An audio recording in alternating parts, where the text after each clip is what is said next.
Embora aqui com o quinto colocado do Euroranking da semana 29, que é o Manchester City, que nos últimos 5 jogos tá com 3 vitórias e 2 empates. E assim, esses empates aqui do Manchester City tem que ser mencionado, né? Porque não são empates qualquer. Foram empates contra o Liverpool e contra o Arsenal, né? Confronto direto aí no topo da tabela da Premier League. Então não são empates quaisquer, são empates que merecem serem valorizados, beleza? Neste fim de semana, o Manchester City foi visitar o Crystal Palace, um jogo que costuma ser bem chatinho, e conseguiu aplicar uma goleada, com detalhe que não foi a única, né, cara? Porque nesta semana, o Manchester City fez 2 jogos, um contra o Aston Villa, no Etihad Stadium, e esse contra o Crystal Palace. E os dois o Manchester City conseguiu vencer muito bem, né? Venceu o Aston Villa por 4-1 no meio da semana e venceu agora o Crystal Palace por 4-2. Esse jogo contra o Aston Villa, inclusive,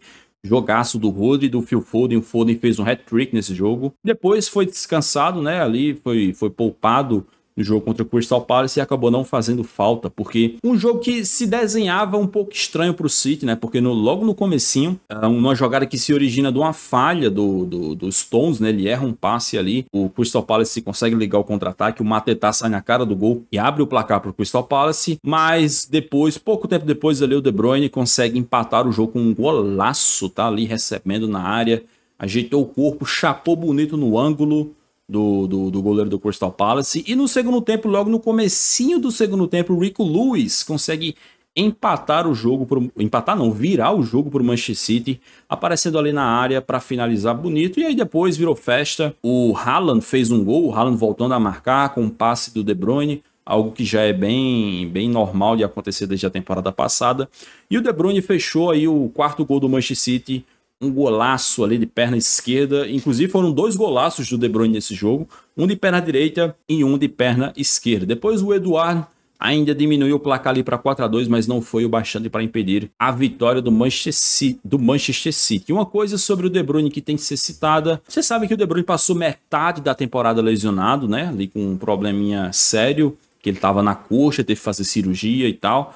E desde que ele voltou, cara, a gente fazendo um recorte apenas de 2024, apenas desse ano, de janeiro para cá, o De Bruyne é o 2º jogador que mais participou de gols na Premier League. Dentre todos os jogadores da Premier League, ele é o 2º jogador com mais participações em gols, né? Temos o Cole Palmer, que tá com 18, né? Esse número aqui tá desatualizado, que eu postei na hora do jogo, obviamente. O Cole Palmer já tá com 18 participações. E o De Bruyne terminou o jogo ali com 3 participações em gols e acabou pulando para 16, ultrapassando, na verdade, igualando o Darwin Núñez, né? Que também depois ali deu uma assistência no jogo do Liverpool, também ficou com 16. Então, assim, cara, a média de participações do De Bruyne nessa temporada tá bizarra. Ele praticamente tá participando de um gol por jogo, desde que ele retornou de lesão, o que faz a gente pensar, né, cara? Imagina como estariam os números do Kevin De Bruyne se ele não tivesse se machucado, né, cara? Porque assim, na temporada passada, ele atingiu o seu recorde pessoal de assistências, e nesta daqui acabou se machucando, ficando metade da temporada parado. Então poderia ser uma temporada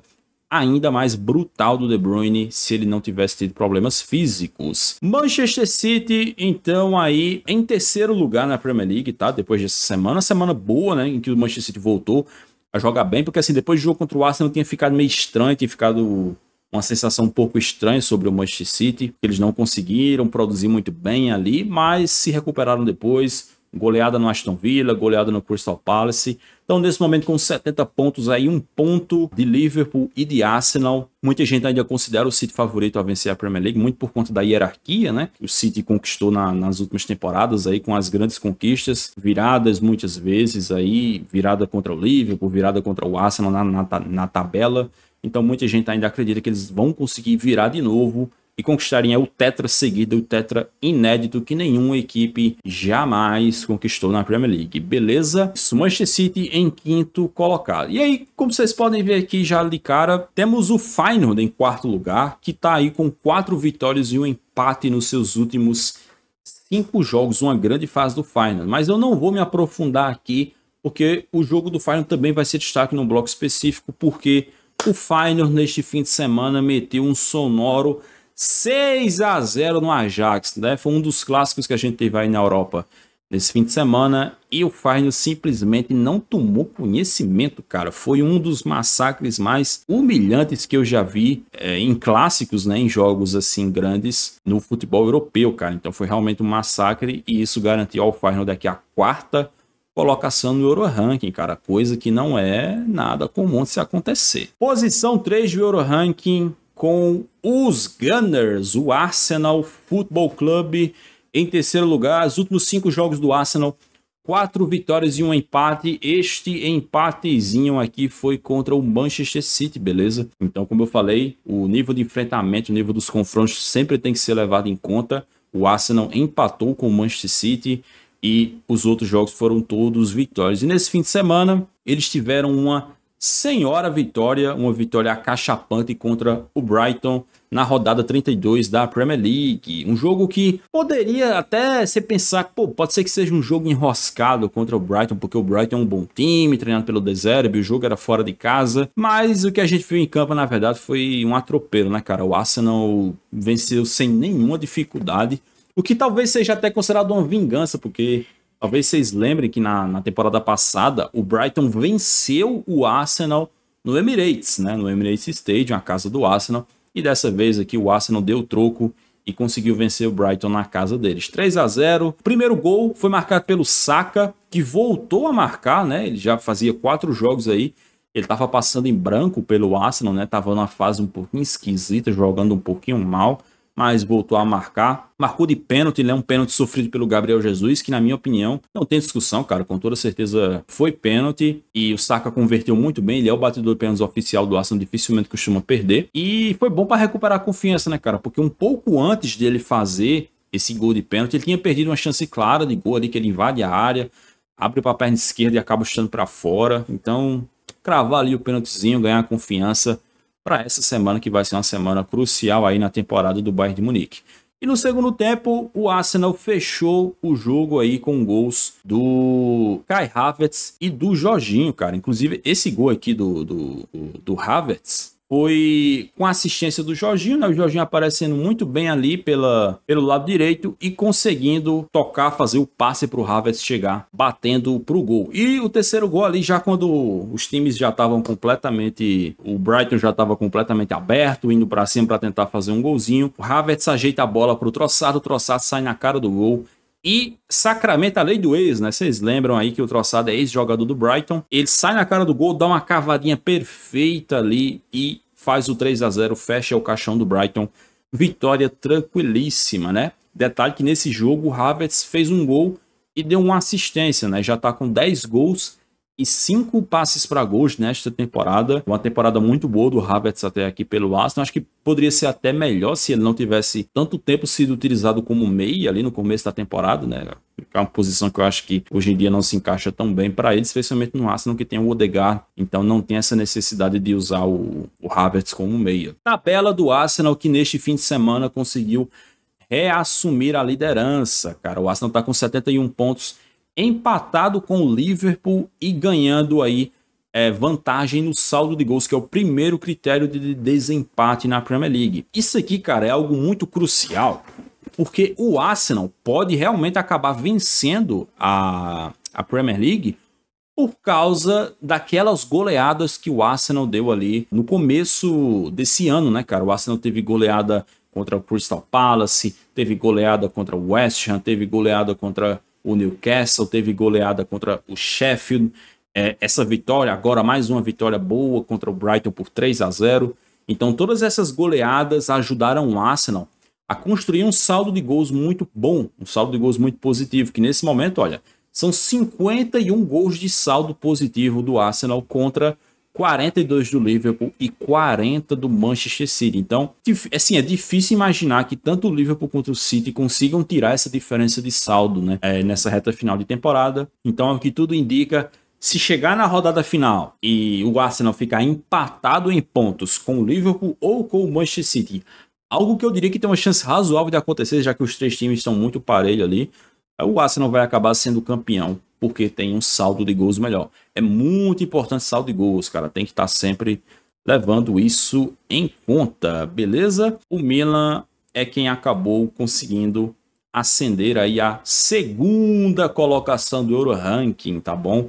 O Milan que tá com o recorte de 5 jogos, são 5 vitórias seguidas, mas no total são 7 vitórias consecutivas do Milan na temporada. Nesse fim de semana o Milan recebeu o Lecce e conseguiu vencer com muita tranquilidade por 3-0. A única coisa feia do Milan nesse jogo foi esse uniforme, né, cara? Sinceramente, esse uniforme do Milan aqui não dá, cara. Com todo carinho, é muito esquisito, é muito feio, não combina nada com o Milan. E é mais feio ainda eles usarem esse uniforme no San Siro, né, cara? Usar fora de casa é beleza, mas no San Siro fica feio, né? O que não foi feio foi o gol do Pulisic, né? O Pulisic conseguiu abrir o placar ali logo no comecinho, uma jogada muito boa do Chukwueze pela direita. Ele rola pro Pulisic, o Pulisic domina, abre para a perna esquerda, tá? E chapa bonito pro gol para abrir o placar. Se o Pedro Silveira estivesse nesse programa agora, eu estaria tirando uma com a cara dele, porque vocês sabem que o Pedro é um crítico ferrenho do Pulisic, mas o Pulisic está fazendo uma boa temporada aí, tá dando a resposta. Inclusive, cara, temos até aqui esse dado bem interessante do AC Milan Brasil, que no início da temporada o Milan pagou 36 milhões de euros ao Chelsea pela dupla Loftus-Cheek e Pulisic, cara, 36 milhões de euros pelos dois jogadores. E nesta temporada temos aí Pulisic com 13... Peraí. São 23 gols dos dois somados, né? 10 marcados pelo Loftus-Cheek, 13 marcados pelo Pulisic e 8 assistências dos dois somados. Uma assistência dada pelo Loftus-Cheek e 7 passes para gols ali, dados pelo Pulisic. Me bananei um pouquinho aqui na leitura dos dados, mas no fim deu certo. Então, realmente, o Pulisic aí na temporada com 13 gols e 7 assistências, são 20 participações em gols, números muito bons do Pulisic, que com certeza está fazendo aí a sua melhor temporada aí nos últimos anos.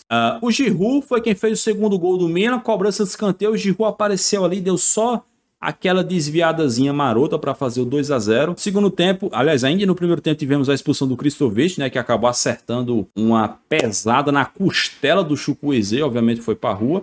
E na segunda etapa o Milan fechou o placar ali, fechou o 3-0 com um gol do Rafael Leão ali, que chegou batendo bonito ali, saiu para o abraço. Rafael Leão fazendo mais uma grande temporada no Milan.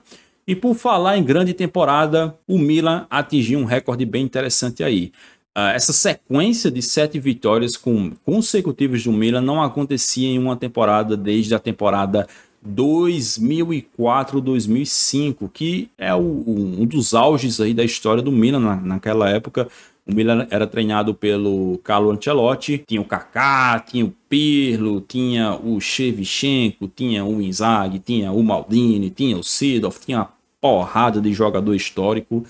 E naquela ocasião eles fizeram 9 vitórias consecutivas, né, cara? E o Milan, desta vez com o Pioli, está com 7 vitórias consecutivas. Então, é curioso, né, cara? Porque tá com muita cara de fim de trabalho, né? Acho que dificilmente o Pioli vai conseguir permanecer no Milan para a próxima temporada, mas ele realmente deu uma melhorada grande no time nessa segunda metade, né? Tanto que, se olha que a posição do Milan na tabela, eles estão nesse momento em segundo lugar, tem tudo não, vão ser os vice-campeões, né? Porque a Inter não tá dando nenhuma brecha para ninguém. Inclusive a Inter joga hoje, tá? Vai pegar o Udinese, então tem tudo para aumentar aqui essa pontuação. E o Milan vai ser o vice-campeão, né? Ultrapassou a Juventus, agora tá com uma vantagem boa para a Juventus e vai eventualmente ser o vice-campeão, garantidíssima na próxima Champions League. Nessa semana, para o Milan estender essa série de vitórias, para tentar ultrapassar aquela série de vitórias do Milan do Ancelotti, vai ter a Roma pela frente. Então não é uma tarefa fácil, com toda certeza, como vocês devem imaginar. Primeiro colocado do Euro Ranking, então, temos, assim como na semana passada, o Bayer 04, o Bayer Leverkusen, que está aí no seu recorte mais recente com 5 vitórias consecutivas. Neste fim de semana, eles visitaram o Union Berlim e venceram por 1-0 aí. Um jogo bem, como é que eu posso dizer, chatinho, meio modorrento, porque no primeiro tempo o Gosens acabou sendo expulso ali e depois o Wirtz abriu o placar com um gol de pênalti, né? Um pênalti que foi cometido ali pelo Trimmel, né? Que ele meio que defende um gol com o braço e aí obviamente o juizão não teve como não marcar pênalti. O Florian Wirtz bateu, converteu com muita frieza, com muita tranquilidade. Isso foi no primeiro tempo ainda. E no segundo tempo não aconteceu absolutamente nada, porque o Union Berlim com o jogo a menos não estava conseguindo ameaçar o Leverkusen. E o Leverkusen também estava se poupando, né? Claramente se poupando ali, porque essa semana tem um jogo bem importante na Europa League, então os jogadores não estavam fazendo nenhuma questão de se matarem, de correr ali para conseguir fazer um segundo gol. Mas foi bastante para o Leverkusen assegurar mais uma vitória na rodada 28 da Bundesliga e ampliarem a vantagem deles na liderança, né? Como vocês podem ver aqui na tabela, o Bayer Leverkusen, líder absoluto da Bundesliga com 76 pontos, 16 pontos a mais que o Bayern de Munique, 16 pontos a mais que o Stuttgart. É disparado o melhor time da Bundesliga, vai ser campeão com o pé nas costas. Como vocês podem ver aqui, a Bundesliga tem 6 rodadas faltando. São 34 rodadas na Bundesliga. O Leverkusen está com 16 pontos de vantagem. Ou seja, se o Bayer Leverkusen vencer na próxima rodada, no próximo final de semana, eles vão confirmar matematicamente o título da Bundesliga. Matematicamente. Como eu falei, todo mundo já sabe que eles vão ser campeões, né? Questão de tempo. Mas eles podem confirmar o título matematicamente na 29ª rodada. Cara, é bizarro. Assim, é um nível de humilhação que o Bayern de Munique passou nessa temporada. Porque assim, era melhor ter perdido a dinastia na temporada passada por Borussia Dortmund, porque pelo menos seria na última rodada, uma disputa bem acirrada. Mas não, vai perder nesta temporada de forma categórica, de forma humilhante para o poderoso Bayer Leverkusen do Xabi Alonso, que está aí buscando um recorde, né, cara? Como vocês podem ver, o Bayer Leverkusen está com 41 jogos de invencibilidade. Os caras não perdem de jeito nenhum. São 36 vitórias e 5 empates nesse intervalo. E eles estão buscando o recorde de invencibilidade da história dos clubes das top 5 ligas da Europa.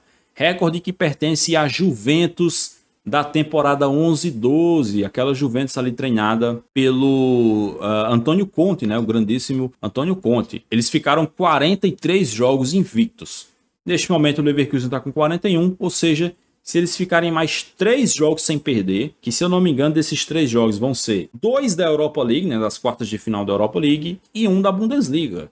Então se eles não perderem nesses próximos 3 jogos, eles vão chegar ali aos 44 jogos de invencibilidade e vão ter oficialmente a maior invencibilidade da história das top 5 ligas europeias, cara. Impressionante, um feito bizarro. Tipo assim, eu não sei se já aconteceu na história de um time, na sua primeira conquista de campeonato, que essa vai ser a primeira Bundesliga da história do Leverkusen, eles já conseguiram ser campeões invictos, né, cara? É uma parada muito surreal. Acho que qualquer título invicto de campeonato tem que ser valorizado, cara, porque não é fácil, né, cara, você passar 34 jogos sem perder no campeonato. O Bayer Leverkusen tem mais 6 jogos pela frente. Se não perder nenhum desses 6, eles vão ser campeões invictos da Bundesliga. É uma parada realmente que pode ser, né, uma parada muito, muito, muito histórica, muito, muito, muito louvável. E uma coisa também que tem que ser mencionada durante a semana, né, no meio da semana, o Leverkusen eliminou ali o Fortuna Düsseldorf na semifinal da Copa da Alemanha e se classificaram para a final, onde eles vão enfrentar o Kaiserslautern, né? O Kaiserslautern, que é um time da 2ª divisão da Alemanha. Então, a tendência é que o Leverkusen vença com tranquilidade, né? E aí, pelo menos, o doblete nacional eles vão ter. Dobletezinho ali com Copa da Alemanha e Bundesliga. E eles podem ainda formar uma tríplice coroa se vencerem a Europa League, mas a gente sabe que é mais difícil. Tem o Milan ali, tem a Roma, o Benfica, tem o Liverpool, né? Vai ser um pouquinho mais complicado, mas eu tenho certeza de que esse time tem total capacidade de vencer a Europa League, seja lá contra quem for. Então é isso, meus queridos. Esse foi o Euro Ranking da semana 29, em que tivemos aí no top 5 o Bayer Leverkusen, o Milan, o Arsenal, o Feyenoord e o Manchester City. Semana que vem, no próximo Eurocast, teremos aí a semana 30, né? A 30ª semana do grandíssimo Euro Ranking. Beleza?